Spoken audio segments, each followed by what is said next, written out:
Before starting our discussions, let me open the presentation first. Please wait.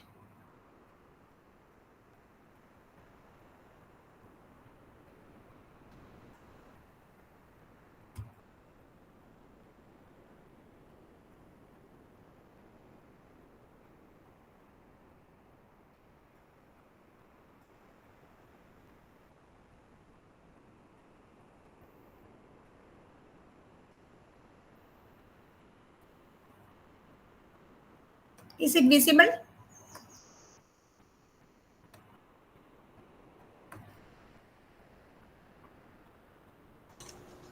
Is it visible? Anybody, please? Yes, madam, it's visible. Okay.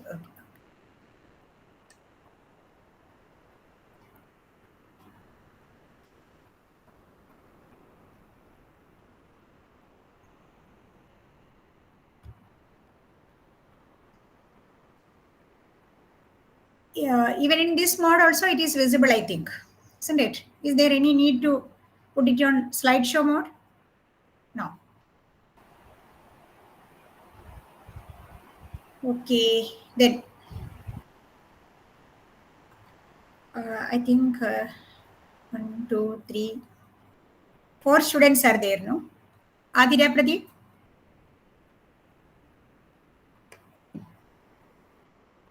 Yes. Dr. Deepika Gupta?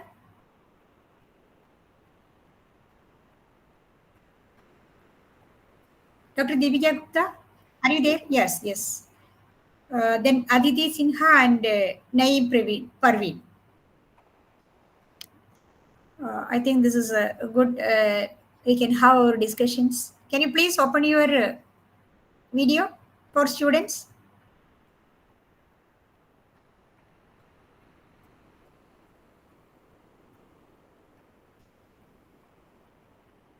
Are you in a position to open it? Then otherwise don't. Okay, tell me please from where you are, what you are doing like that. Only few students are there, that's why. Just for an introduction, we can have an rapport with us. Please. Aditi? Are you working? Good morning, ma'am. Good morning. Good morning, ma'am. I'm from Guwahati, Assam, ma'am. Mm-hmm. I have done my master's in social work from Tata Institute of Social Sciences.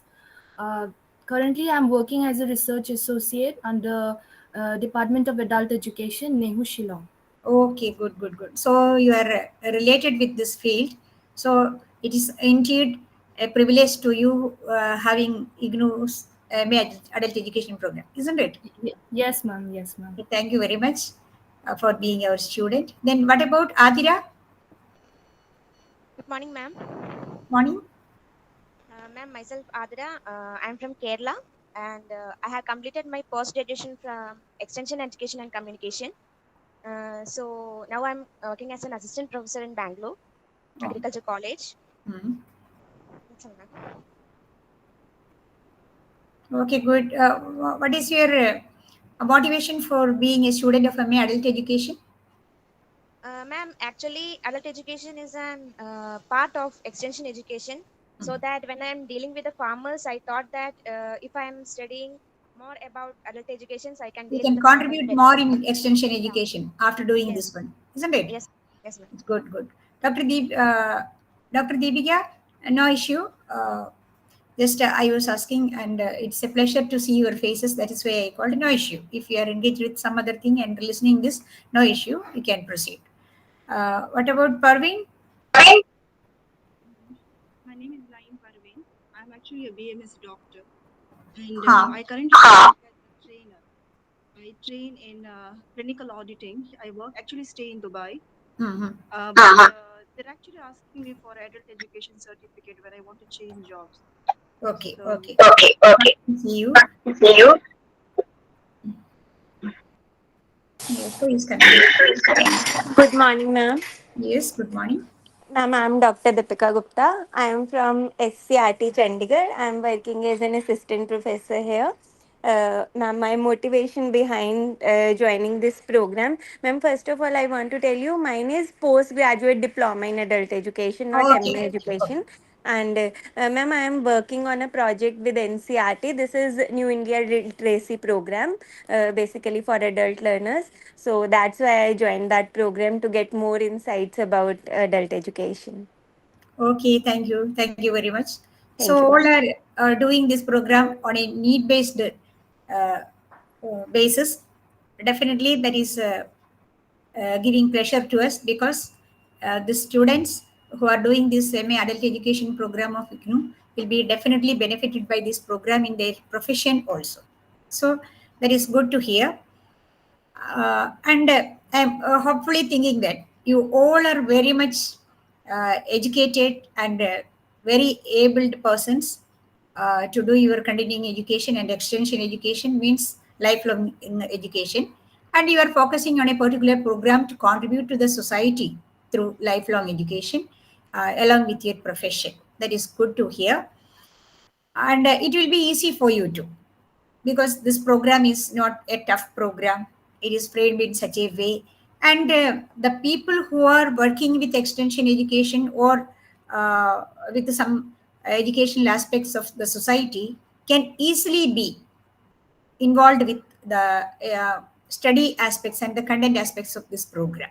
That is the beauty of this program, and easily you can go. But I think this interaction from some teachers or the faculties or some academic counselors from the part of IGNOU will help you to go ahead in your busy schedules. That is the importance of this thing. And without a class, you will be able to, you are able, because I don't know about all these students, but the students who are now at sitting before me or presenting this participating this program are definitely highly educated persons, and easily you can do your things, you can write your assignments and all. For your knowledge, I'll let me tell you the formalities of the learning of an IGNOU student.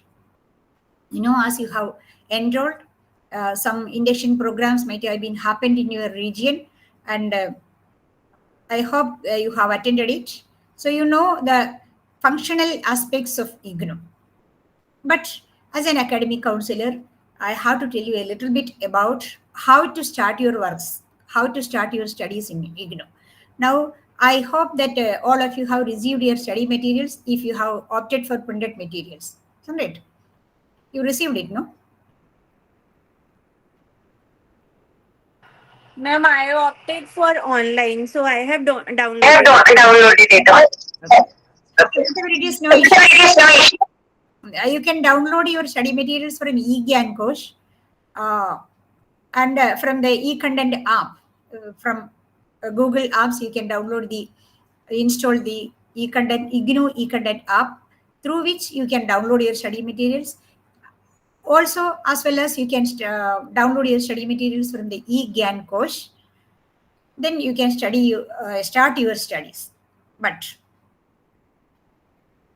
when you are going to start, have a simple outlook on all the matters given in the study materials, and you start your preparation of assignments immediately. For that, you have to download the assignment questions uploaded in IGNOU website. You know how to download it? No? Did you try for downloading the study materials from IGNOU website? No, not yet. Anybody can reply. No, ma'am, not yet. Not yet, ma'am. Yeah, I am thinking because very in an advanced manner RC Trivandrum is conducting this class. Some of the students, they have completed their admission procedures only in the first week of November. So I think not yet you have downloaded the assignments of MA Adult Education program. You know that downloads, such a provision is there in the IGNOU website Student Zone. When you enter to the website of IGNOU, student support is there. Click on that. There you will get the student zone, in which download provision is there. There all the assignments have been uploaded. You can click on MA Adult Education Program course-wise, and you can download the questions and the instructions given for preparation of assignments. Then, course-wise it is given. As per the instructions given, you can refer your study materials, then you can prepare your assignments as on. Means don't copy from any website or any internet articles, and from the study materials itself it is there. That is why we are telling you, forcefully we are telling that students may have to write their assignments in handwriting, their own handwriting. Then, as per the educational philosophy of its learning strategies, it is specifically understood that if you are writing something by involving your physical effort, what will happen? Definitely it will help you to study more than just mere reading, isn't it? So if you try to write your assignments in your handwriting by hand, definitely it will help you to prepare for examinations, and this will motivate you to study more, and this will give a very clear-cut understanding about the content materials and the concepts or the facts given in this material. So you find out time, even though you are busy with your profession, you have to find out a little bit time to refer your study materials as well as the other reading materials, because you may have a lot of books with you. You have done your related master degree programs, even you have done your PhD, so you have a lot of study materials, other reading materials with you. You please refer it, and this is a big open platform. Adult education platform is an open platform, and you may get a lot of materials related to the content given in your study materials. So you can refer it, prepare your study assignments very peacefully and in a very good manner, then you will get good marks. What is the benefit of that good mark is, you know, that 30% of your weightage of your total awards or total score is from the assignment scores, the awards given to your assignments. If the total mark is 100, you will get 30 marks from the 30 marks, means the weightage of 30% will be taken from the total scores you have received from your assignment submission. If you got 90 marks, 30% of 90 will be the mark taken for the preparation of your final score, and 70 from your term and examinations. So it means how much you are scoring will be benefited for you to get more weightage. So peacefully, in a very good manner, you write your assignment after referring the study materials and other related literature. Then you submit the handwritten assignments in your study center where you are allotted, where you have been attached in July 23 session. You got it, no? And your examination session is June 24 in the normal way. If you are doing your program, if you are going to finish your program in the minimum period of time, minimum period of study, the first year, your eligibility for writing the examination of the first year examination is June 2024 examination. So you have to prepare the assignments after reading this one for June 24 examination, and you can submit it from the month of March to May. Normally it is April. If a university is allowing you more time, extension is there, you can submit that way. But within the, you be prepared for submitting the assignments within the normal period of time. As an academic counselor of you, this is the preliminary things I have to tell you. Then you prepare for the term and examination. Once you have written your assignments in a good manner, definitely that is a preparation for you to get ready for writing the examinations. That will give you more confidence and more competence in your content matter, subject matter. So be competent enough to write your examinations in a well manner, then get the maximum score and be happy with the program which is done from Indira Gandhi National Open University. So once again, I welcome you to come to the content area. So, you know that first year, how many programs, how many courses are there? Four. The first year is the The first year is PGDAE. the PGDAE. Yeah. Do you know Yeah. how many Do courses? you know how many courses? Four, yeah, four. Hello? Four, is it? Four? Huh. Ah. Okay, the first course is MAE 001, isn't it? MAE 001.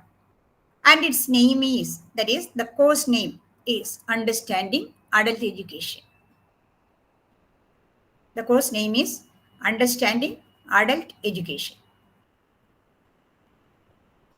Here, from the title itself, you can guess what will be the content of this particular course, MA Adult Education, MAE 001. This is the outlook of your study material. Sorry, it's not going.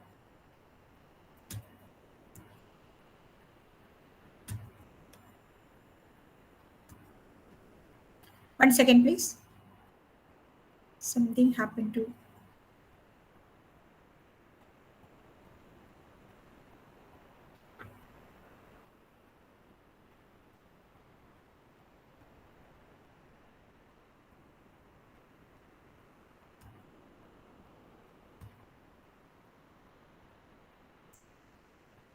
Okay. Now it is coming, no? Can you see it? Yes, ma'am. Yes, ma'am, it's visible. Yeah. This is your adult education first year, first course, MAE 001. It looks like this. And actually, before attending the counseling sessions, the students may have to just go through the study materials. That will be easy for you. If you are sitting in the next classes, you please remember this.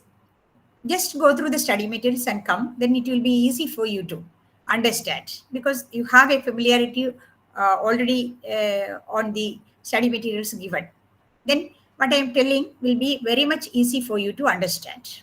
So it has 3 blocks. For the first course, MAE 001, it has 3 blocks, block 1, 2 and 3, and totally there are 14 units. In the first block, 4 units are there, and the first unit is of adult education, the basic concept, terms, features and objectives. And the second unit is of Indian adult education, a historical perspective. So it tells about the historical background of the adult education in India. In the third unit, beyond Indian adult education, we are going through global views on adult education, regional and other national scenarios on literacy programs. So global, regional and national scenarios on literacy, because literacy is a very basic, it is a very considerable or a very important basic concept of adult education program. From the literacy education programs, we have started adult education. That is why it is focusing on literacy. Then the unit 4 is telling about the policy on adult and lifelong learning, international and national perspectives. So from that you can understand that what the first block says, it is the introduction and basic concepts of adult education, then the historical perspectives of Indian adult education, then it is telling about national and national, regional and global scenarios of literacy, then policy of adult and lifelong education, international and national perspectives. We have to have a familiarity with the content well, otherwise we cannot write the examination. When some questions are coming in the examination, the student may have to have a vision where the content is located. And actually, a very understanding student, a student who is studying in an in-depth manner, the study material will come in front of their eyes, and they are seeing the things. That much familiarity should have to be with you with your content materials and study materials. So many repetition aspects are there, checking your progress, to check your understanding about the concepts given in the material. Everything is there. So be always friendly with your study materials. Then for that only, I was telling you about the introductory part of this course, as the content deliberated in this each block. So block 1 is for that, and block 2 is foundations of adult education. This comes to the philosophical foundation, means generally the foundation of education has philosophical basis, psychological basis, and sociological basis. So all these comes, means philosophical basis of adult education, and trends in philosophical foundation, adult education motivation coming through psychology, then the sociological background of the adult learner. All these things comes in the second block. In third block, if we are familiar about the history of adult education, philosophy of adult education, now we are in a position to prepare and to be familiar with the curriculum and the transaction of the adult education. That is the block 3. So after going through this 3 blocks, means the first paper, a student will be able to know about the background of the historical background of the adult education, the policy and some basic concepts regarding adult education, and then what should be the curriculum for adult education learners, and how we can transact it, how we can evaluate it. So one of the important area we will be covering after going through all these study materials. This is the basic things I have to tell you about this course. Now, we can come to the content part. First, regarding adult education, the word comes to our mind is adult. You know who is an adult? Everybody, because we are also adults. So simply in a general way, a generic way, we can say everybody knows about adult. But as a learner, or as a person who is involved in adult education process, definitely how to have an idea about the characteristics of an adult. Because when we are studying about the sociological background, there lies the characteristics. Happily, I am again telling that you are very much familiar to the field of some extension education, adult education, etc.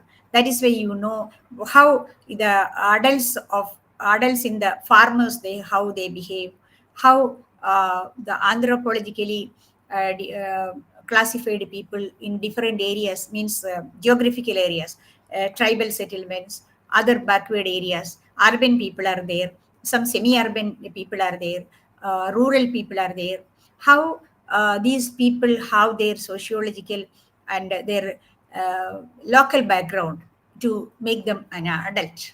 Their attitude, their aptitude, their vision, everything will be changed. But in general, we are telling an adult. Always when we are thinking about adult, the age of a person comes to our mind first, isn't it? We are thinking it is of age. But the adulthood, one person acquires through education process only. That should not be, you don't think that always an highly educated adult is an adult. No. Education is in its broad sense. It is a lifelong process, and we are gaining education through, we are acquiring education, we are acquiring knowledge throughout our life from several situations, in varied situations. So all that comes, whether it is formal, non-formal, informal, or in some other mode, education is education. But all these types of education may have its own difference. That is there.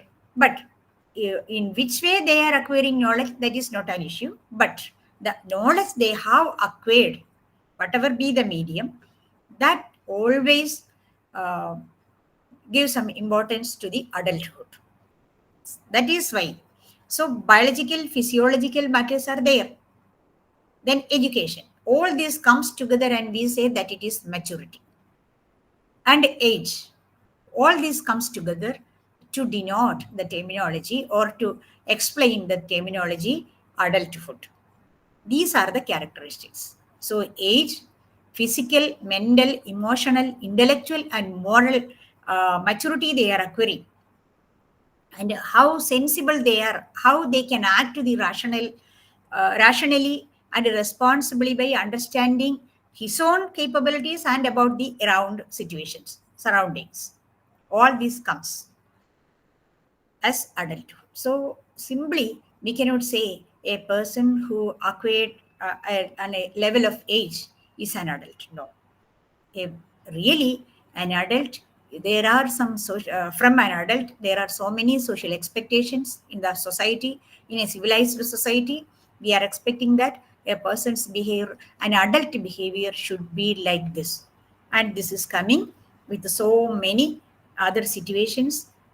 Means their education, their emotional background, their living surroundings, all affects the maturity level of that person, and that that defines the characteristics of the adulthood. So all these are the matters how to be considered when approaching an adult. Why this matter is specified in the study material or in this content area is that a person who is working with an adult has to have that awareness about the characteristics of the adults which who are living in different situations. That is a very important matter. Then what all things we have told now through education, through their observation, the experiences they are gaining, and the maturity means the age they are acquiring. All these are making that person an adult. So importantly, two matters are there. When we are considering adult education, two things are coming. Maturity is one, and the education is the other factors. Education, individual education, and social education. Social education is an institutionalized education, formal, informal, whatever it is. Then age means age comprises of different factors.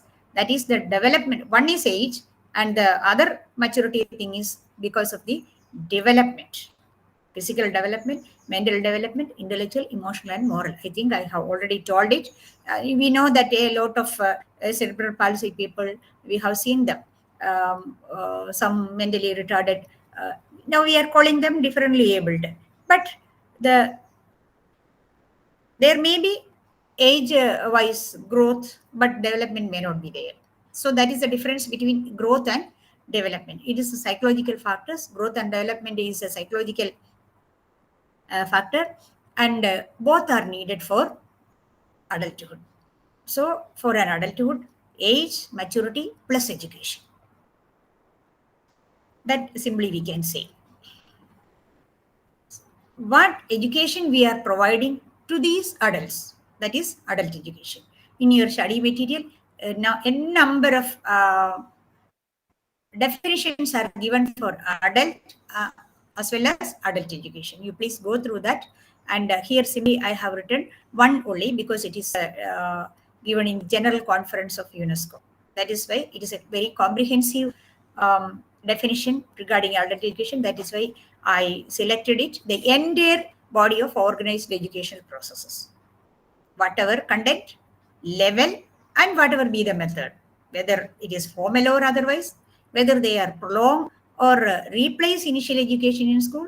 Sometimes their education may be prolonged education, or we are substituting the lost education in the school or in the colleges and universities. And in apprenticeship, you know that it is basically based on some vocations, or to help them in occupation, whatever be it is, and persons regarded as adults.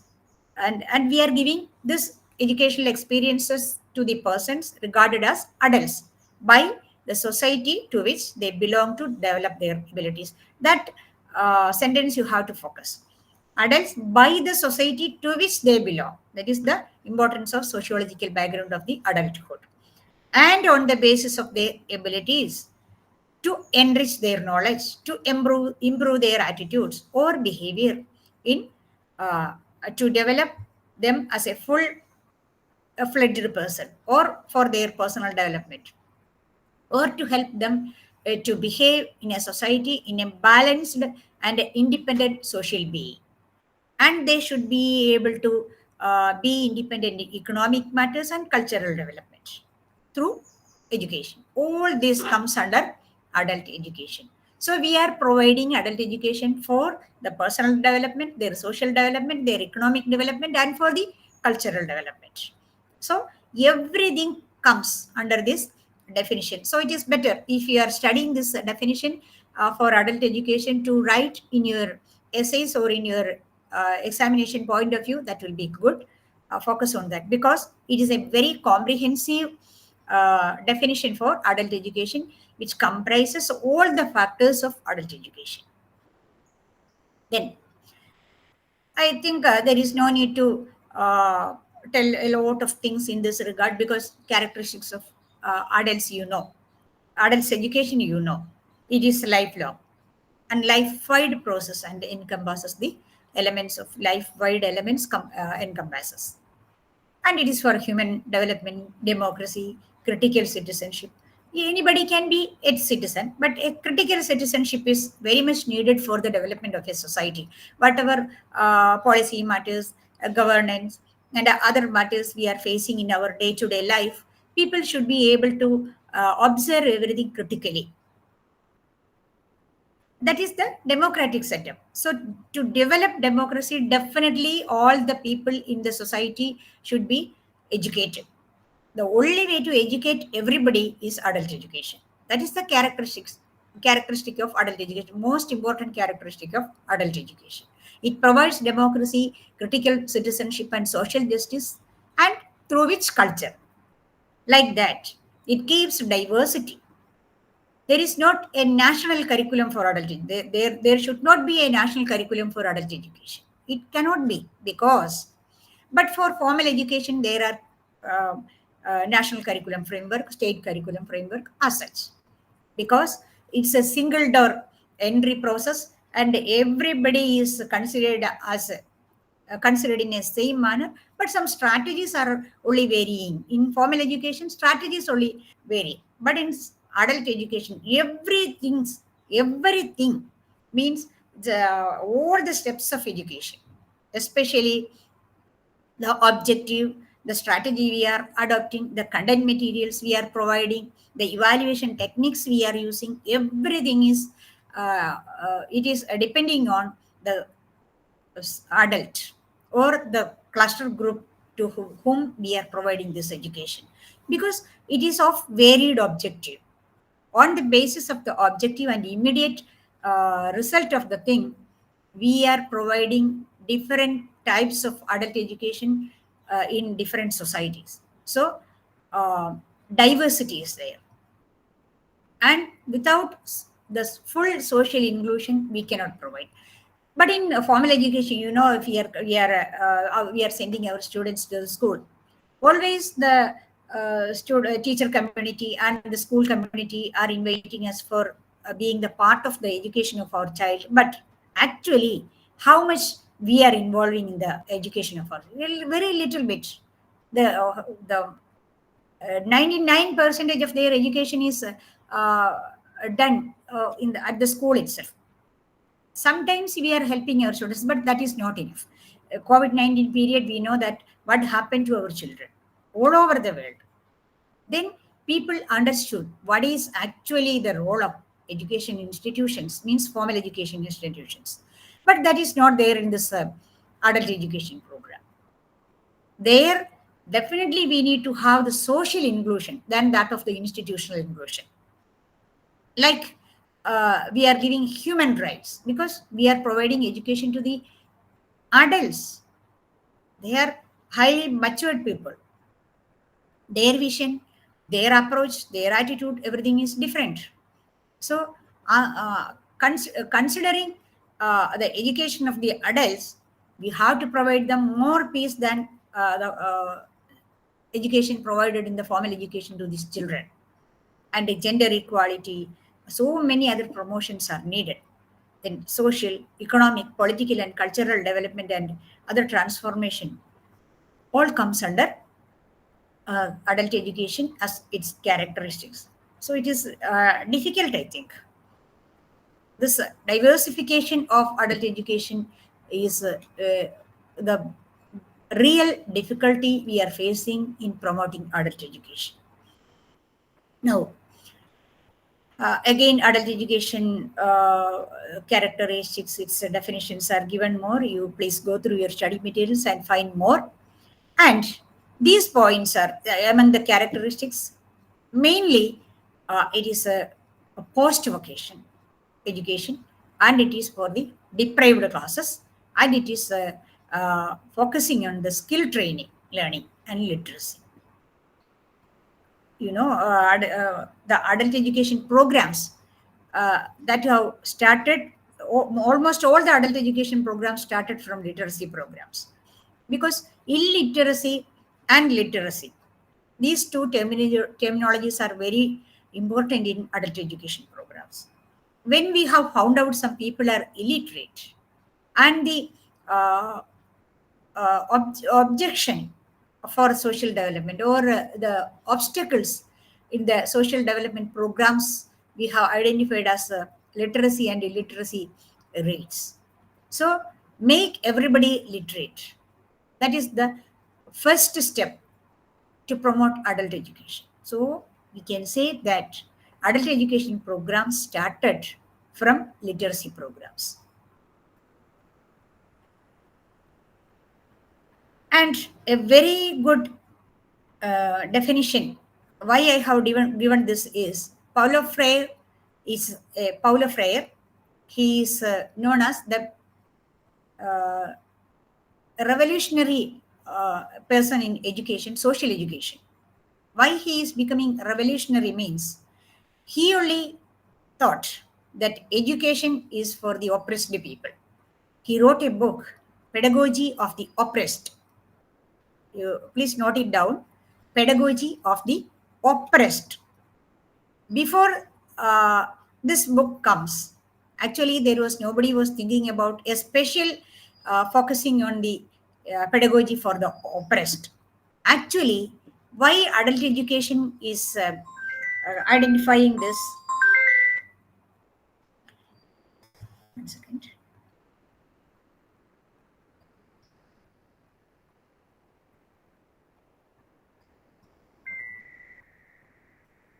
Why adult education is focusing on the oppressed people? The adults who don't have literacy or the expected level of education are really oppressed. Oppressed means not only in the sociological and other aspects of life, but in totally a person's oppression. I think education can resolve all the matters of oppression. Education, counseling, all matters comes under this aspect of eradication of oppression among people. So oppression doesn't mean communal oppression, then psychological oppressions are there, financial oppressions are there. So in so many ways, people are oppressed. If we are providing a particular education to identify their oppression and and to eradicate that particular area of oppression, that is possible only through adult education. That is why this pedagogy of oppressed is considered as a milestone in the field of adult education. So, according to Paulo Freire says that adult education is a process of cultural action for freedom. A very good definition it is. It is a process of cultural action, or it is a cultural action for freedom. So all activities and programs are how to be developed in such a way to give cultural freedom to the people. Then it can be, Paulo Freire says that it can be provided through general, informal, formal, vocational, non-vocational education. And it is totally restricted to any particular level. It is given to the whole people in the society. I think some of the points are again repetition, and you can focus it all in your study material when going through. So the main points I have given you. So adult literacy and adult education, the relation we have already told. Now you have to think about. So because in this particular course, MAAE 001, understanding adult education, you have to understand a lot of terminologies newly. We are giving you a preparatory stage to go through the depth of adult education process. So before that, a lot of terminologies are coming regarding education. Among them, one is literacy and adult education. You know what is literacy. We have already discussed about it. Further, you have to study what is formal education, non-formal education, and informal education. Because other than that of the formal education or the institutionalized education system of our society, adult education is imparted through non-formal education mainly, and through informal education than formal education. So, in non-formal and informal education comes in our scenario, means in our stage of this particular education as very important factors of educational education media, or what to tell, type of education. Different types of education processes are there. Among them, for considering the adult education process, formal, informal education and non-formal education has its role. They have its role more than that of formal education. So you should know what is non-formal education and informal education. Generally, you know what is non-formal education. What education is not given in formal way is non-formal education. But informal is incidental. Informal education is incidental education. Means if we are we are viewing television, we are traveling with a friend, and a lot of information we are getting from the people around us. Throughout our life, we are getting a lot of information through social media. Nowadays, it is through social media, our friends, our colleagues, family members, wherever. Even by observing nature, we are getting a lot of things, even from animals, even from birds, even from flowers, from trees also. Means everywhere in our surroundings, something is there to study, something is there to learn. All these are informal education. We are getting a lot of information from the outside world. Incidentally, we are not deliberately going for getting that, but we are getting that information. If a person is very keen and observing person, they will get a lot of information that a normal person simply going through. That is informal education. But adult education programs are non-formal educations. In non-formal education also, some institutions involvement is there, institutional involvement is there, study materials will be there.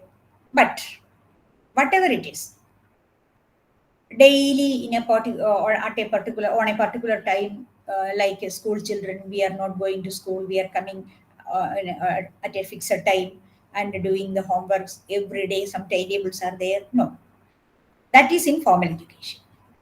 What all educational provisions are there without having this formal institutionalized provisions, they all known as non-formal education.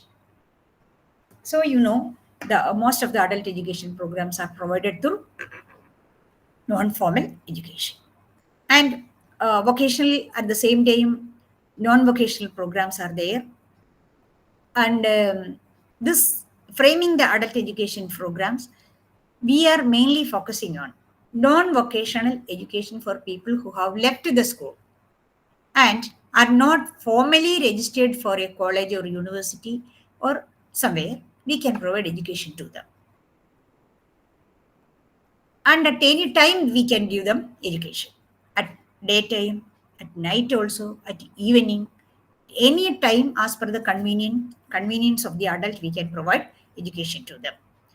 And like that, extension development departments, extension education departments, colleges, universities, on some other educational workers, educational associations, NGOs, all can provide adult education than a formal education. And sometimes it may take place in the formal education institutions itself. We can give education provisions after the school time. One school can be selected for giving adult education, like that colleges, like that other institutions. So there is no forcefully, there is nothing, no instruction that this adult education or non-formal education has to be provided in the society itself. In society also we can. If we are getting an Anganwadi nearby, definitely we can give a provision of gathering of the society to give some particular education on a particular time. If immediately, example, at the time of the COVID-19, actually there were a lot of initiatives from the part of the local self-government. Trained people were there. They were coming and they were giving training to the people, and small courses were developed to give awareness about the epidemics, how to be maintained a hygienic life in our life. Like that, a lot of objectives are there. So all these come as per the need of the immediate, as per the immediate need of the society. We can provide small courses, not only the extension education programs. Like if one person completed his 10th standard, and for after a long time he was striving for getting an education, and we are giving an opportunity for joining to a formal course. Formal means for a degree course or a master degree course. That is also extension education and adult education. But so from uh, the formal sector to whatever given to the adult at any stage, everything comes under adult education. So the platform of adult education is bigger than that of the formal education. Then another terminology we are telling about, we are bringing in the area of adult education. You know that open education system. You are also the part of an open education system. Open education system, distance system, so many other areas are there. All these are coming to give different types of education. So in the under the consideration of adult education, I am giving you sometimes you may think that characteristics of adult education, immediately why fundamental education comes. Fundamental education, why it comes means adult education can be provided for fundamental education also. Then what is fundamental education? Fundamental education is we are preparing children or adults.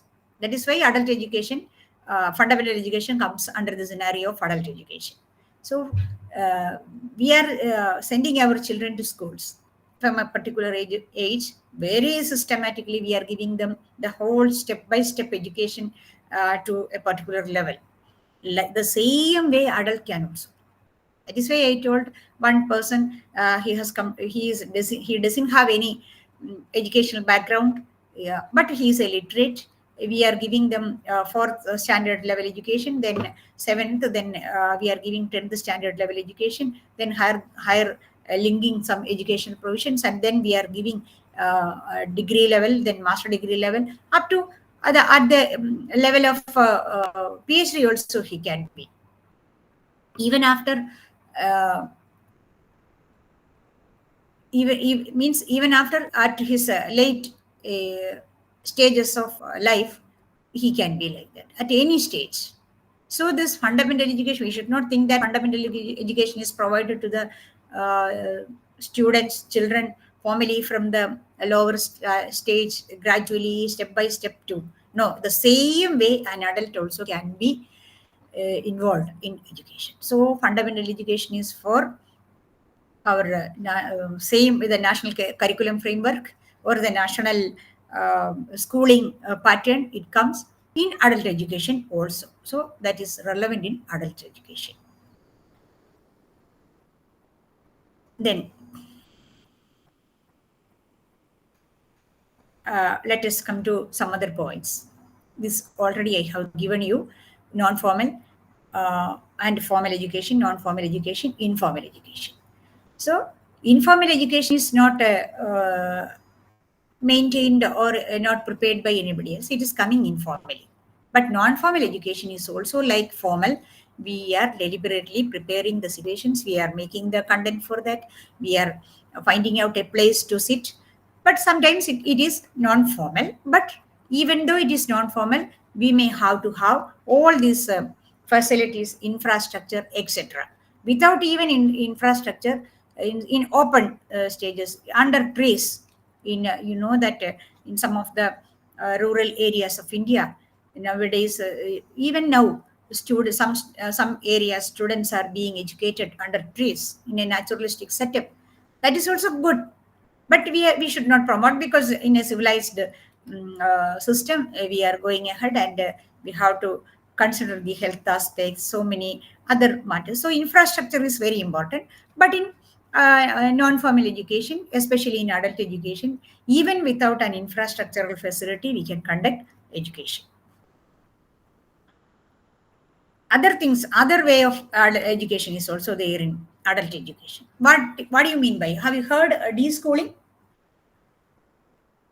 Deschooling is we are becoming free from schooling, not from formal schooling. Schooling itself. There is no school at all. There is no curriculum at all. There is no particular, but objective is there. For everything, objective is there, but there is no school. So many, especially I have visited once when I was working in a training college. We have an education tour to a system of alternative education.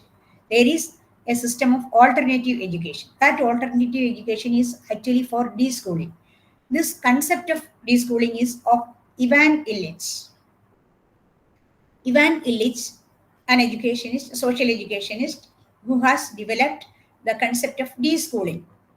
And deschooling is, students should not be sent to schools. They are free from all the formalities of education. They are mentally free, they are infrastructurally free, but they will be educated from their life. So the deschooling concept, education is provided through a deliberate attempt of lifestyle. For example, I'll tell you, in Kerala, there is in Palakkad, have you heard of, I don't know, that one tribal area is there, Attapadi. Attapadi is a place in Palakkad district of Kerala state, where in the forest, one family is living there, and that area is called Sarang. Sarang, where two teachers are there, one Gopalakrishnan and his wife Vijayalakshmi. They have two children, and a big society is around them. The system, this deschooling system of Sarang, started for the tribal children of that particular area of Attapadi. For that, what they have done, these teachers, this Gopalakrishnan and Vijayalakshmi, both are trained teachers. They were working in different government schools. What they have done, they have resigned from their school, and they came to this particular area, and they identified an area in the forest, and they brought a lot of students and the social community along with them. First, they were providing their primary needs, food, shelters, etc. Means together with they were living with their children also. 2 children are there. They were also not sent to any school. In the nature itself, that nature became their school. They are cultivating their own food. They are preparing everything there itself. They never destroyed the environment of the nature. They did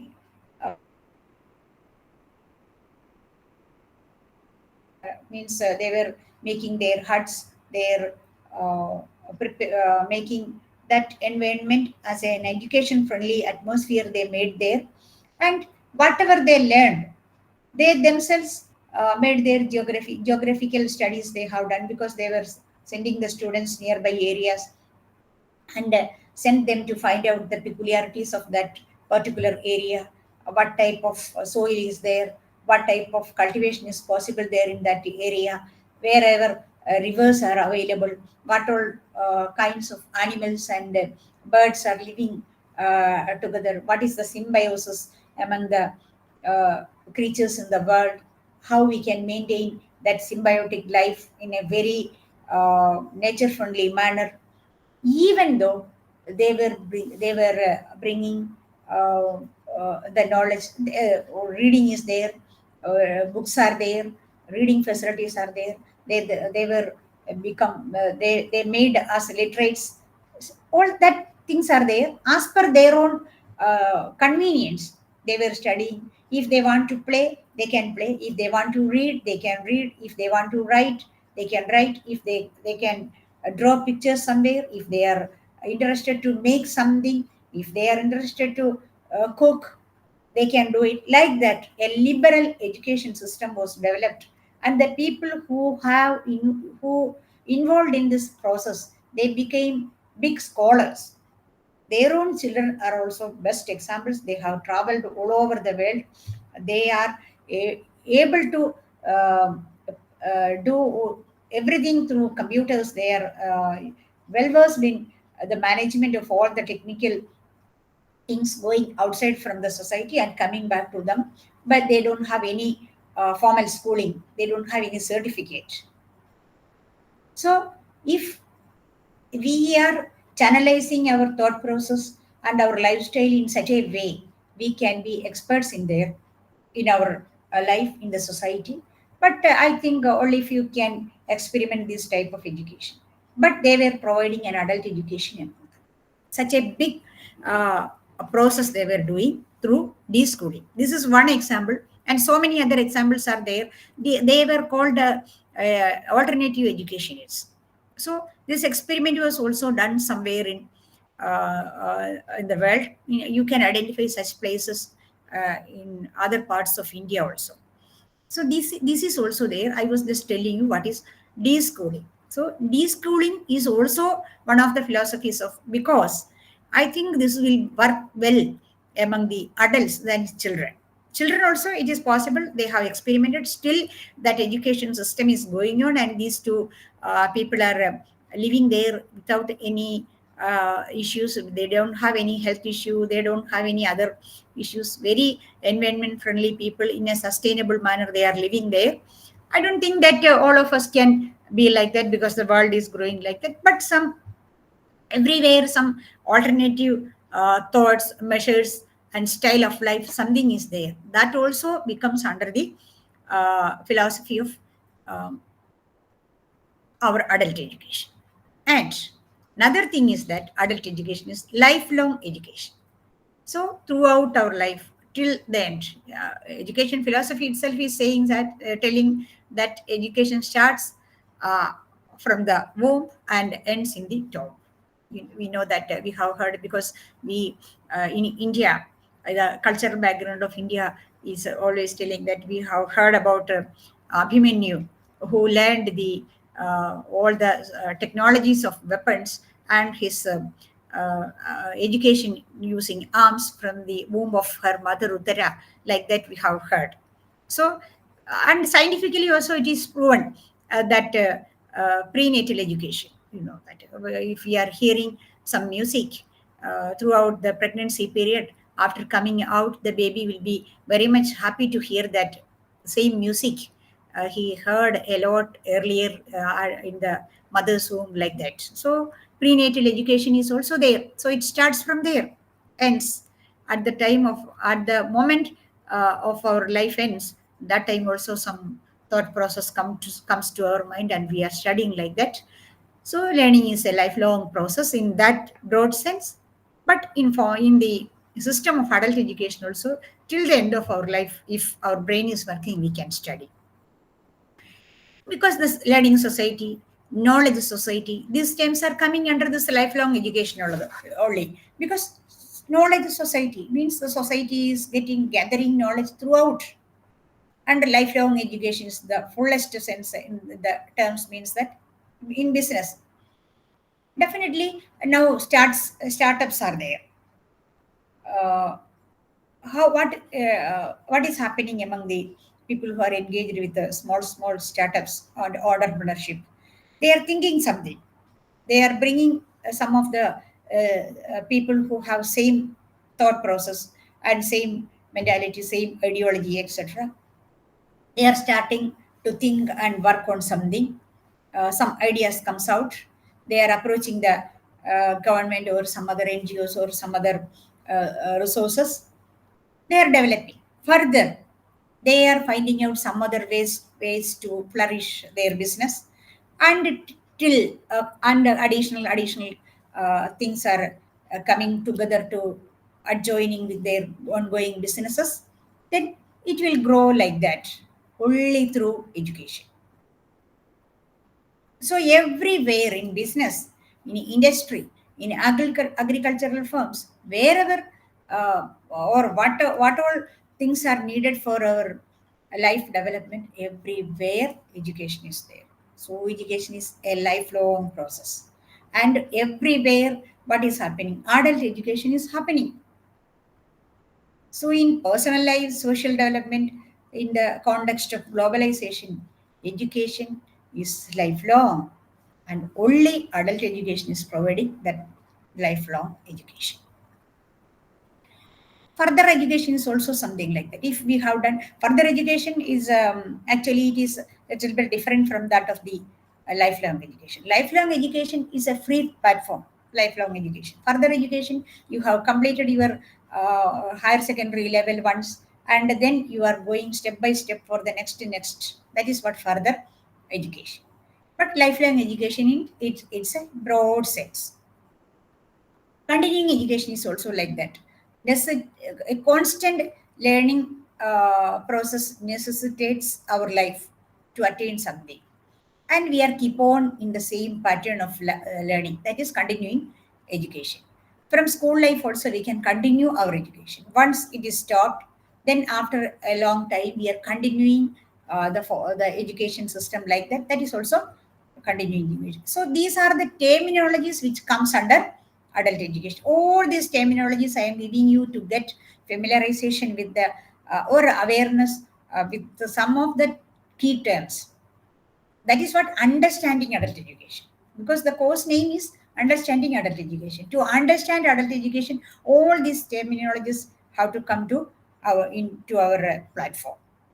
Then now the terms which are generally what we denote to call some particular kind of education. Now we are coming to the approaches of education.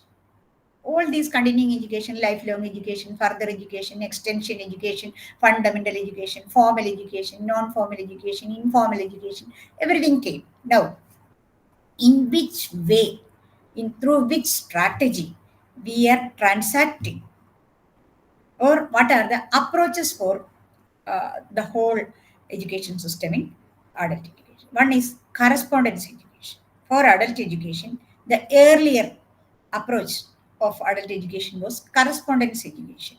You know what was correspondence? Now we are not calling it correspondence education. So many other innovative terminologies are there. But in the earlier stage, correspondence education was there. Some people, some trained people, means learned people, educated people, who are well versed with the particular content material, they are coming together and they will frame a syllabus, means content, and reading materials will be there, and some conduct classes will be there. These developed materials will be disseminated to the students through some mode of transaction. Means sometimes materials will be sent to the learners by post, and some conduct classes will be there. They will provide some atmosphere to come to face to discuss something. Very few classes will be there, and they will provide the study materials to the students, and one examination will be there. After evaluation, degrees will be awarded. That was all, nothing else more than that. This was the features of correspondence education earlier. And when it comes to the scenario of distance education, it broadened the objective, the approaches, etc.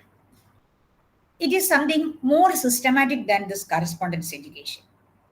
It is systematically organized for self-learning. Correspondence education is also self-learning, but more than that, this is little bit systematized. And self-study is happening in distance education. And as the title says, it is giving importance to the geographical separation of the people. Means from anywhere in distance education, from anywhere it is possible.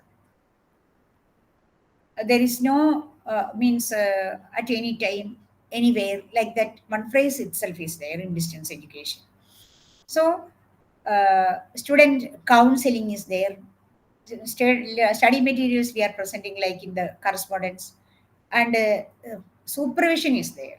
But in correspondence education, there is no supervision at all. Yes, merely we are giving the study materials to the learners. They will study it. There is no supervision, there is no monitoring, there is no follow-up. If they want to learn, they can. Otherwise, they can leave it. But in this distance education system, there is monitoring is there. Student monitoring is there. We are taking student feedback. We are approaching the students with a continuous communication. We are sending letters. We are giving them messages. We are sending them emails. At the same time, we are instructing them to submit their assignments, other things on time. So all this correspondence means communication, continuous communication is there between the student and the authority or the system. That is there. That follow-up is not there in correspondence education. And it is carried out very systematically by a team of teachers. A team of teachers, they are sitting for that. But in correspondence education, some regular teachers, they were engaged with that after sending the study materials, their work is over. But examination is there, certification is there, but that is not specifically, they were not sitting for this thing only.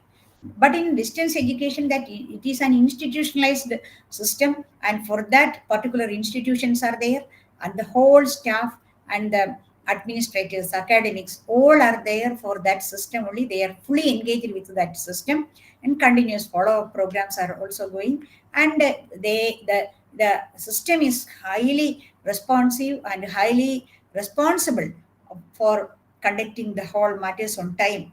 And it is specifically, it has grown as a very big system of education, parallel to or similar to the regular system of education. And it caters to the whole society without considering the geographical distance, other difficulties. It can reach anywhere. Means reach to unreached, we are telling in this distance education system. So all the places are, there is no unreached areas. We can reach to any unreached area. And like that, the economic policies, everything is there in the education system. Along with the regular system, there is a provision and governance and economic management. Everything is there for distance education, like that of formal education. That is the difference between this one. and it becomes now in general nature. Distance education became as a general education system now, and distance education is not similar to the earlier correspondence education now. It is just like the regular system, and nowadays the number of students who are becoming qualified from the distance education is becoming equal to, sometimes more than that of the regular system. That is the difference between this one. So it became a generic thing, and our technological system is also for distance education.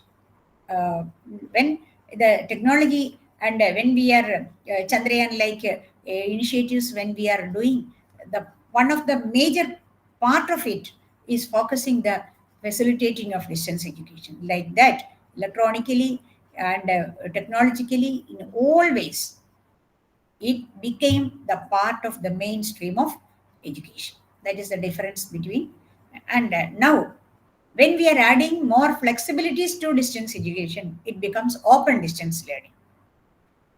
It becomes open, means a lot of provisions are there for entry, for existence, and for continuing their education. A lot of flexibilities are offered in open system. That is the difference between open distance education and mere distance education system.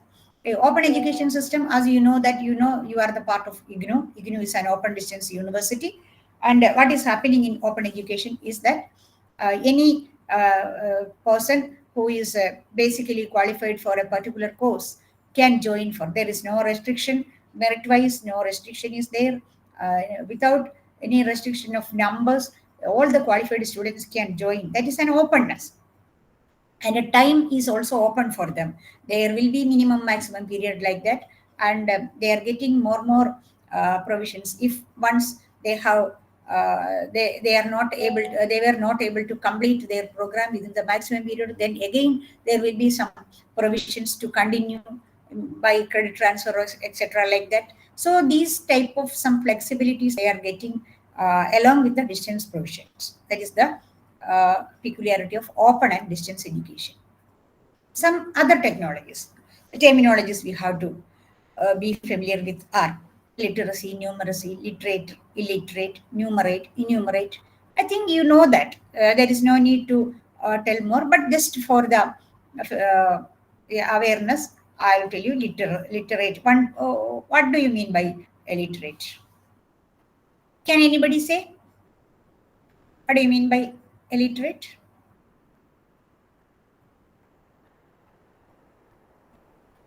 Sorry.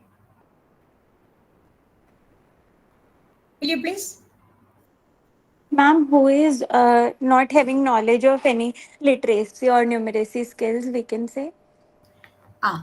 Knowledge of Knowledge of literacy. that is different. Literacy means That is different. a person Literacy is means able a to person read. is able to read. Because yours is open, no? That is why echo comes. Means the ability to read, write, and arithmetics. Three should be 3R. That is 3 R's. If a person is able to read, write, and to do the arithmetics, then only we can call them literate. And numeracy comes under the numerical aptitude. Not aptitude, the ability to calculate. Means basic things. Not I'm telling about a higher level of mathematics, arithmetics, etc. But the ability to do the arithmetic things for our day-to-day life. That person is called, that is numeracy. That ability is called numeracy. And you know what is, if a person is not literate, we can call them illiterate. Like that, enumerate. You know that which is the state in India with 100% literacy ones? Do you know? Kerala, ma'am. It is Kerala. Kerala is the means especially Ernakulam district, then Kottayam. But now there is no that survey has not been conducted. I don't think that. But as per the latest thing, 96 or 97% of literacy is maintained again. But at that time, when it became 100%, at that time there was an effort from the adult education extension education department to make everybody literate. Just at that time, people were doing, they were trained through Saksharata mission. They were trained to do, to write their name like that. And they were studying the alphabets, isn't it? But now the literacy is different. At that time, to attain that stage, the activities were done like that. But now, the 96 or 97% literacy means actually it is literacy. People know how to write, read, and calculate. That is there. So that is the development happened in the concept of that literacy from that time to now. So the society is attaining. Nowadays, people may have multiple. I think now computer literacy is also a literacy, and digital literacy is one of the important thing at present. Whatever is given in our study material, let it be there. But you may be think that we have to cope up with the new situations, new scenario of the technologically advanced scenario. So I think we can add a little bit more to the literacy, that is reading, writing, arithmetic, plus digital literacy is also coming. I think at least people know, almost all know how to open the one mobile, how to call people, how to calculate things like that. A lot of things are there. So that digital literacy is also essential nowadays. So as per the requirements of the society, as per the requirements of the time, we may have to redefine things. So I think we can add that digital literacy also along with this to complete the literacy of the new scenario. Otherwise, people cannot survive. Everything is for survival in the society. So in the digital India process, I think it is better to do like that also. Literacy, where we have left. Sorry.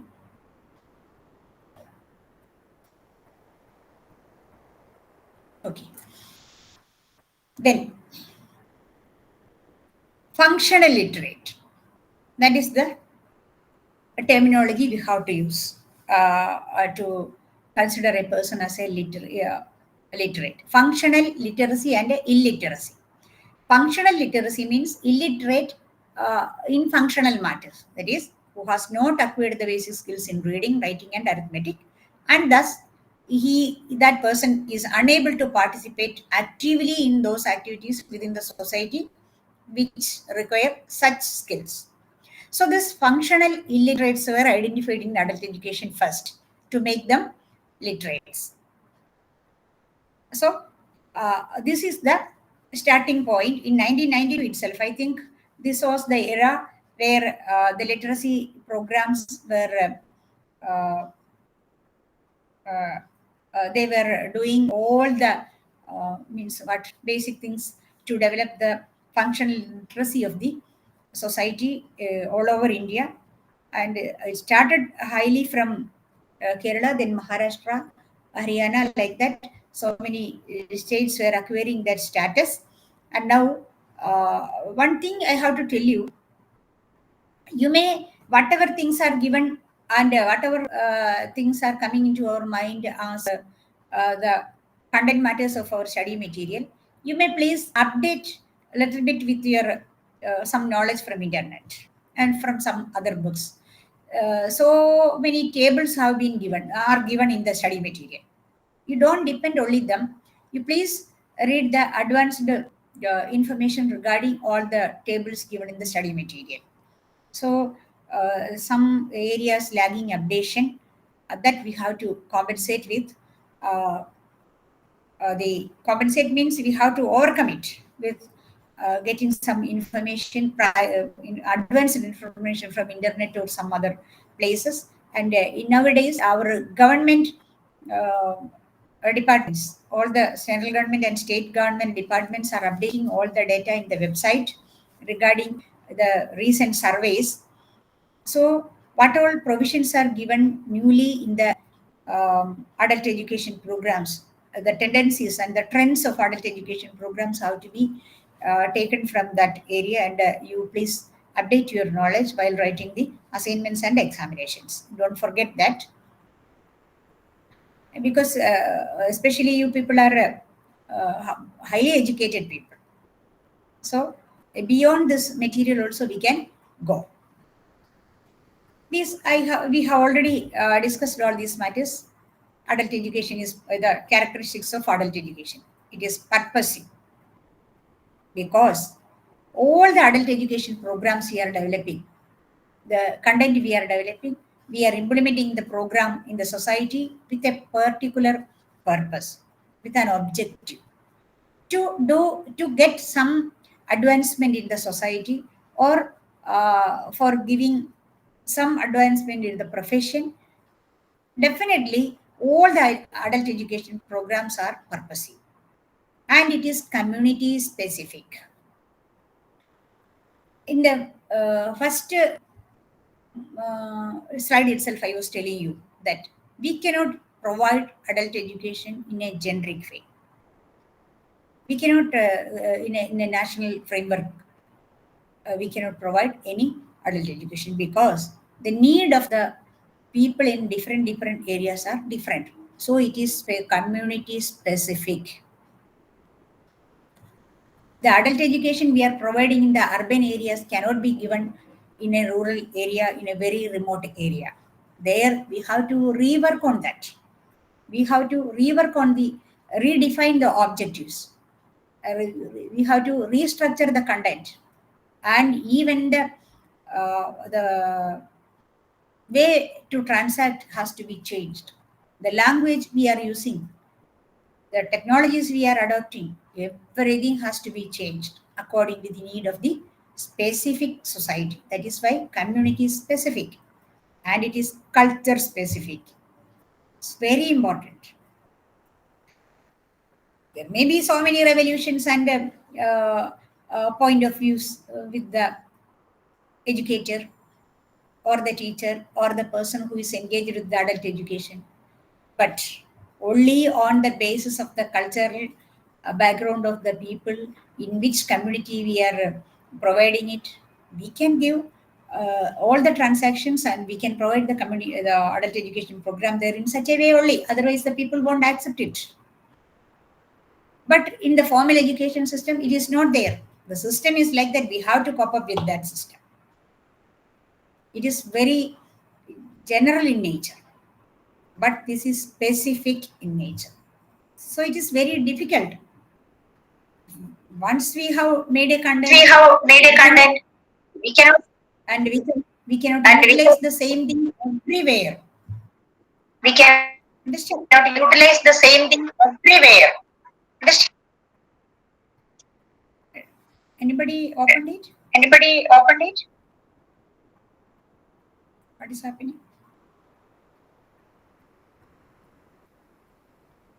If it is unmute, please mute it. That is why this echo comes, I think. And need-based. Several times we have told this thing means need-based, and it is for a particular problem solving. It has to be developed for a problem solving, for an immediate solution of a problem of that particular society. Then it is participatory. What does it mean? Without the participation, the active participation of the people in that particular society for whom we have developed this content or the syllabus or the program, we cannot conduct it. That is the difference between. In a college, if the syllabus is framed and the study process is going on, it is going on. The students has to cope up with that. But in adult education, without the active participation of the beneficiaries, we cannot do anything. It cannot be fulfilled. So, that has to be flexible and relevant. And it is totally action oriented. Theoretically, we cannot impart adult education. Adult education is practical based. Practical based means it doesn't mean that it is a lab practice. No, life practice. It is very dynamic because to get the attention of the adults, to get the participation of the adult, to get the continuation of the participants, it should be dynamic and change oriented. Means we have to make them understand that this program is for attaining a particular thing. Its objective has to be transacted to them, and we have to convince them about the objective of this program. For what this program is being conducted, they will ask. So, and if any suggestion is coming from the society or from the beneficiary, we have to change the syllabus, even the time, the framework, the total framework of the program has to be changed as per the need of the society. Even after framing of the thing, we may have to change it. That is there. That is why it is called change oriented and dynamic.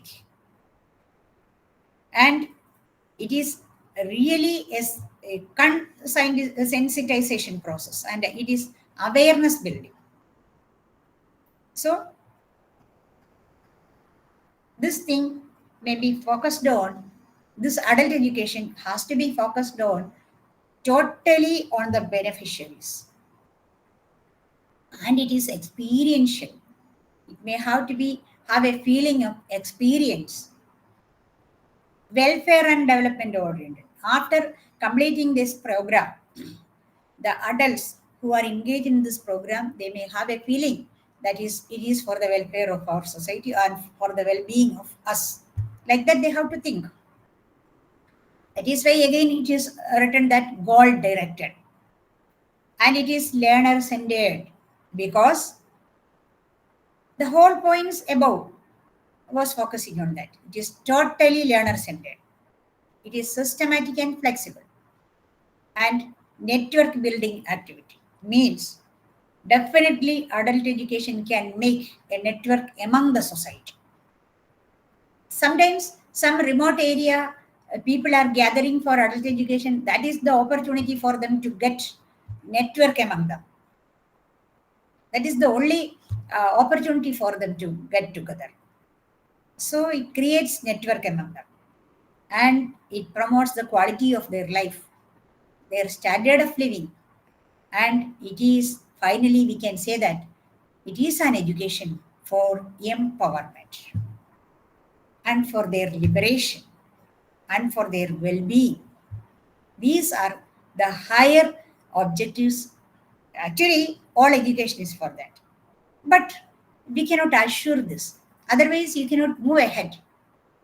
Even if these things are not happened in an education system, in formal education system, the system will go, because it is needed for the people. If people are coming and people are approaching the system is not approaching the people. But in adult education, the adult education system is approaching the people, not the people are approaching us. So if we are going towards them, there should be the whole thing to attract them, to make them to be continuously with us. These are the things. Once you please revive what all things we have told. Just you go through that. We were telling about the whole nature of the course material, how it has been prepared in blocks, units, etc., and how many units are there totally and what are they. Then we were coming to the concept of adult. The adult education, maturity, age level, all these things we have discussed. Then definitions of adult education. And the whole thing I was telling about, so many words to be familiar with adult education, because we are understanding adult education. their key terms were there, keywords were there. I was giving you some definitions. Definitions means understanding about the key terms involved in this adult education program. Now, and its characteristics we told, its aim, how it should be, that general matters we have discussed. Now, we are going to do a little bit historical aspects of this adult education. How this was given in, how adult education was there in our ancient India. Do you think that adult education was imparted in ancient India?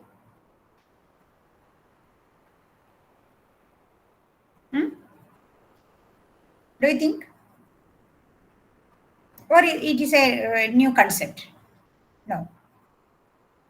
It was there. In ancient India also, adult education was there. Because in our Sruti, Smriti, Guru Parambara, etc., were giving the evidences of the ancient adult education system.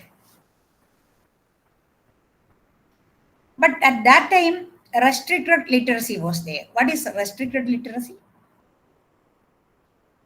We know that in ancient India, the provision of education or the opportunity for education was not given to all. It was from some elite groups were only provided the facilities for getting education. The below a particular line, there was no education was imparted among the public. That is the main difference of earlier, means ancient Indian adult education and the new adult education system. It is not restricted now.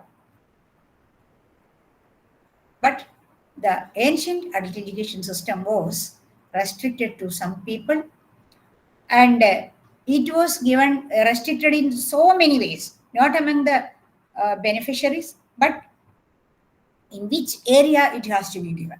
It was for temple architecture, sculpture, painting, and that some preserved knowledge of the pre-literate world.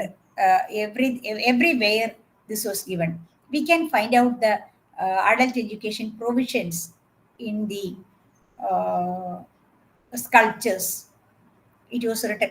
You know that in Sangha literature, and prior to that, the educational things or the content of the educational matters given to them were taken from the Taliolas and some other sculptures and some preserved literature.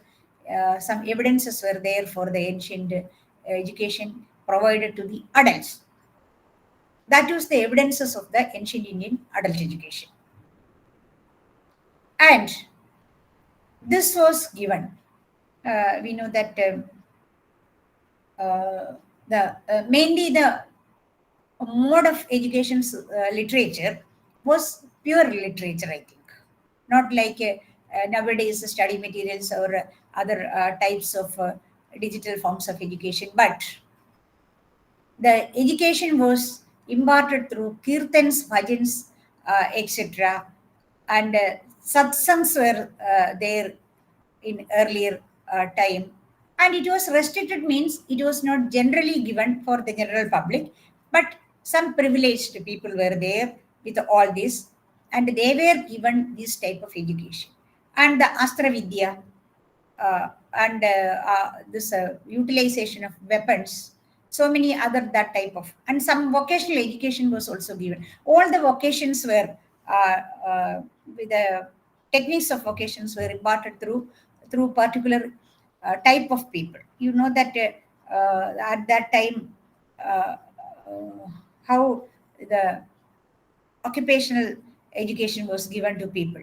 Some particular group of people were engaged with some particular occupations, and they were only taught that, and it was not a general thing, and it was not given for the public. That type of restricted education was given in ancient India. But you may refer a lot of things like that. But in Buddhism, in Buddhism, it became a little bit democratic. Whoever wants to have education can come to the Pallikudams. It was attached with the Buddha Viharas, and public were taught through the Buddha Viharas. There was no restriction to any group of people, whether a poor man, a poor person wants to have education, they could approach the Buddha Viharas, and that type of liberal democratic way of education was given through Buddhism. And Buddhistic period, the content matters or the literature for education was inscribed in iron pillars, stones, and rocks. And Buddha stupas, we know, we can find out a lot of teachings. Buddham Sharanam Gechami, Sangam Sharanam Gechami, like that. The teachings of means ethic, not only the ethical teachings, but the whole things which are needed for life, for the salvation of our life, were written in Buddha stupas, especially in that period, and it was for common people. So that democratization of education was taken place at the time of Buddhism. Then later in the Gupta dynasty, in a like some Hinduism or in that type of approach, several things were taught to the public, and books were made for the use of the public. And in the mode of some artistic forms like dramas, poetries, a lot of matters or contents were transacted for public education in this ancient India. So you may please refer more things about this one and how in the different dynasties education was imparted in ancient India. We were giving some points only. And in medieval India, after this ancient period in medieval India, the traditional oral transmission of knowledge was there, and they were giving importance for value education and culture of the society than any scientific things. But language education was promoted.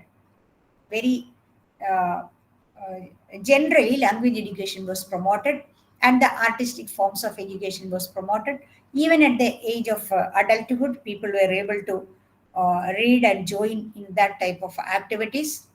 And it was also not that much generic, but more people got opportunity for doing their education, and financial support was given to people, especially in the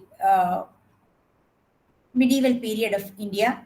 Financial support was especially given for education, and there were considerable political patronage and financial support to scholars, saints, and teachers were also encouraged. Artists and artisans were encouraged by financial support for getting more education in their field, and such a way professionally people came out because of the deliberation of that type of education in medieval India. Professionally equipped people came out more, and it became a trend of people to be motivated for getting some profession after this type of education. And the peace and harmony was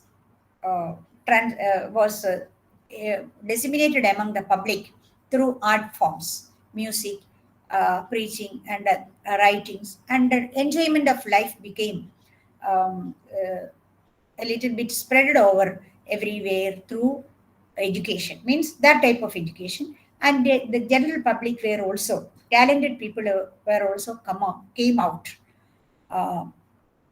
to be interested and to be trained for this particular maybe might have been vocational education, but even though the cultural and that type of education gave opportunity for entertainment and peace of mind to the people. That itself is a liberation of people, and thus education. The education which was gained through these particular areas made people liberated, and thus it motivated people to be engaged with uh, this type of some artisans, music, literature, etc. And it made people to became aware of life, and a higher level of thinking and life became flourished, and people became started. They started to write themselves, and to bring out their efficiencies and talents out, and which liberated people in education. That was one impact of adult education at that time. And temples and other places like churches, etc., became the places for spreading out the literacy, literature, arts, etc. And Muhammad, Prophet, here we are saying that the sayings of Prophet Muhammad and the teachings of Quran, which emphasizes in the Mughal period areas specifically.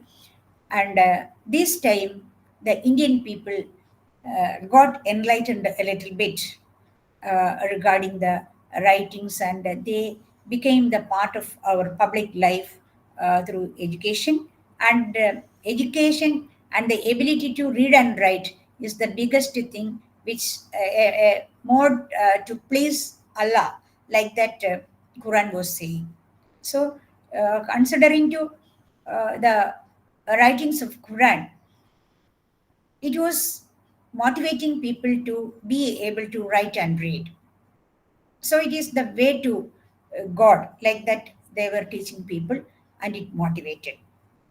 But I think gender differences and that type of restrictions were there even at that period. But compared to the ancient period, education became a public to the public domain little bit more in medieval period than the ancient period, for all these dynasties and the rulers were became the factors to promote this type of adult education among the people in colonial India. Actually, India became liberated in education in the colonial period. Whatever be the uh, other side of colonial ruling, the education became uh,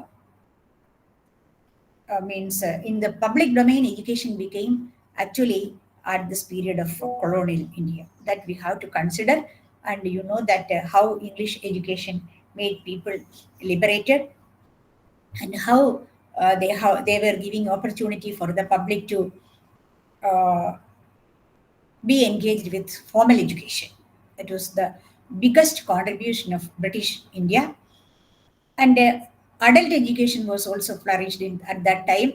The thrust of adult education during the 19th century, and they were revolving the basic literacy programs all over India. At that time, the colonial India, there were night schools for the adults. That is actually uh, it is the, I think, the main pillars of our educational culture of India became started in the night schools of colonial India, and many funds were given for flourishing the educational opportunities among adults, and vocational training was given, and education was became a little bit liberated. That time also they were giving importance for English literature, not for regional languages. Like that, so many other things are there, because if you are going to the Macaulay's Minute of 1938, definitely we can see that English education was the main aim of them. Whatever it be, that education contributed a lot to Indian people to think that only because of that Indian people were awakened, and they were thinking about to quit British people from India, like that. That is the contributions of that. But the English education pillars made in India among the public was really a revolution among us, especially in education and in adult education too, we can say that the contributions of the Christian missionaries during this period, they started a lot of schools and higher education institutions, means colleges, etc., for imparting education. The number of the increase in colleges and schools actually happened at this period, and because of the contributions of the Christian missionaries all over India, a lot of institutions came out, and it gave opportunity for the people, public people, to engage with public education system. And adult schools were also opened at that time, and social organizations and religious organizations utilized their intellectuals for giving uh, adult education all over India.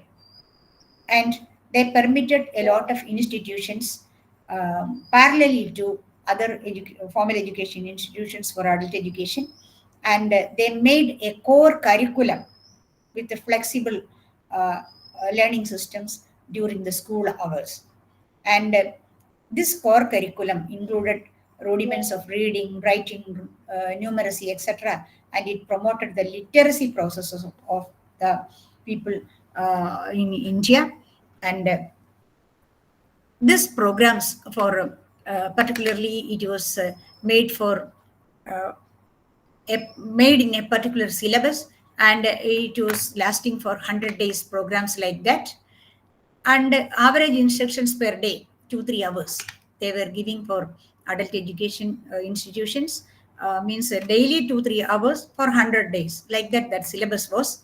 And in Indian Education Commission 1882, in every British province they gave provisions for setting up night schools. And Bombay, Madras, they had 134 and nights, 134 in Bombay, and 312, means 312 night schools were there in Madras, with an enrollment of 4,000 to 7,000 adults respectively. This is the clear evidence given in the 1982-83 Indian Education Commission about adult education initiatives of colonial India. And in post-independent India, social education programs were flourished from 1948 to 67. And the syllabus of adult education at that time was focusing on health and hygiene, because at that time the biggest issues we were facing in India regarding the public, the awareness of public in health and hygienic life, their family and community living, their lack of knowledge in vocation, literacy rate was very less, and engagement of the public people in cultural activities was also very small, and they didn't have recreational activities. Recreational activities were there only for some talented people. It was not a public thing. So all these matters have been identified, and they included in the curriculum. They prepared a curriculum for adult education, and it is mentioned in the social education programs of Mohanlal Saxena Committee of 1948 to 67. This was the period of that committee, and that committee developed an adult education based on health and hygiene, family and community living, and vocational training, literacy and cultural activities, and recreational activities. And Swami Vivekananda was giving a considerable contribution in the educational contribution of in Indian life, and he was focusing on the education of adults, involvement of youth for the nation building processes, etc. And education is the only means for emancipation, like that Vivekananda was telling. And this was enlightening people to engage with educational processes. So in 1990, Advaita Ashram, one writing, Vivekananda was telling that education is not the amount of information, but it is to put into the brain and runs right there and undigested all of your life. We must have life building. See, that words he was using. Education for life building, man making, character making, assimilation of ideas. If we are considering all this life building, man making, character making, definitely this has to be continued throughout our life, not only in the childhood or teenage education, but adulthood education is also how to be focused on these three things: life building, man making, and character making, because all these factors are needed for throughout our life. That also is an enlightening word from Swami Vivekananda to promote adult education in India. I think 10 minutes break will be there. From here, from the 37th slide onwards, we can continue after 10 minutes. You please, you take a break of 10 minutes. After that, we can continue. Please.